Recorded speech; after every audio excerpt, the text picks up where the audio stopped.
భానుడి మృత్యుకేలి వడదెబ్బకు ఒక్కరోజే 52 మంది చచ్చిపోయారు. 52 మంది. ఉమ్మడి వరంగల్ ఖమ్మం జిల్లాలో 30 మంది చచ్చిపోయారు. కరీంనగర్లో 11 మంది చచ్చిపోయారు. నల్గొండలో 6, నిజామాబాద్లో 4. మరో 4 రోజులు తీవ్రమైన ఎండలు. పలు జిల్లాలకు రెడ్ అలర్ట్ జారీ చేసిన వాతావరణ కేంద్రం.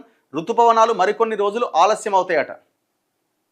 52 మంది నిన్న, మొన్న 45 మంది, అంతకుముందు రోజు 30 మంది, అంతకుముందు రోజు 22 మంది.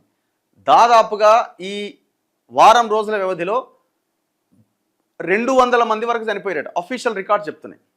ఇది ఒక రకంగా చెప్పాలంటే ఎమర్జెన్సీ వాతావరణం. దీని మీద గవర్నమెంట్ ఒక రివ్యూ చేసిందా? రాష్ట్రంలో భానుడి మృత్యుకేలి కొనసాగుతోంది. ఎండల తీవ్రతకు ప్రజలు తల్లడిల్లిపోతున్నారు. సోమవారం నుంచి రోహిణి కార్తె ప్రారంభం కావడంతో ఎండలు మరింత పెరిగినాయి. ఎండలకు తోడు వడగాలులు వీస్తుండటంతో వడదెబ్బ మృతుల సంఖ్య పెరుగుతోంది. సోమవారం రాష్ట్ర వ్యాప్తంగా వడదెబ్బతో 52 మంది మరణించారు. గత వారం రోజుల వ్యవధిలో ఎండలకు తాళలేక దాదాపు 200 మందికి పైగా మరణించారు. ఉమ్మడి వరంగల్ జిల్లా నిప్పుల కుంపటిని తలపిస్తోంది. ఈ జిల్లాలోనే వడదెబ్బ మృతులు అధికంగా ఉంటున్నారు. ఈ జిల్లాలో వడదెబ్బతో సోమవారం 16 మంది చనిపోయారు.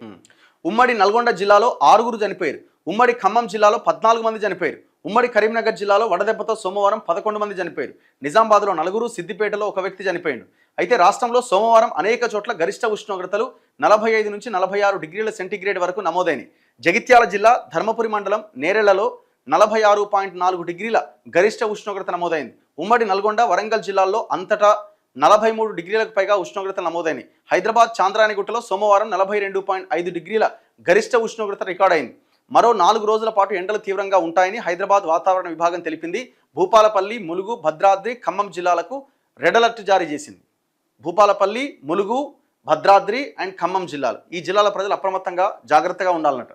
షాద్నగర్ మార్కెట్ యార్డ్లో వర్షానికి తడిసిన ధాన్యం అట. ఏంది అది పాపం, ఎంత ఘోరం.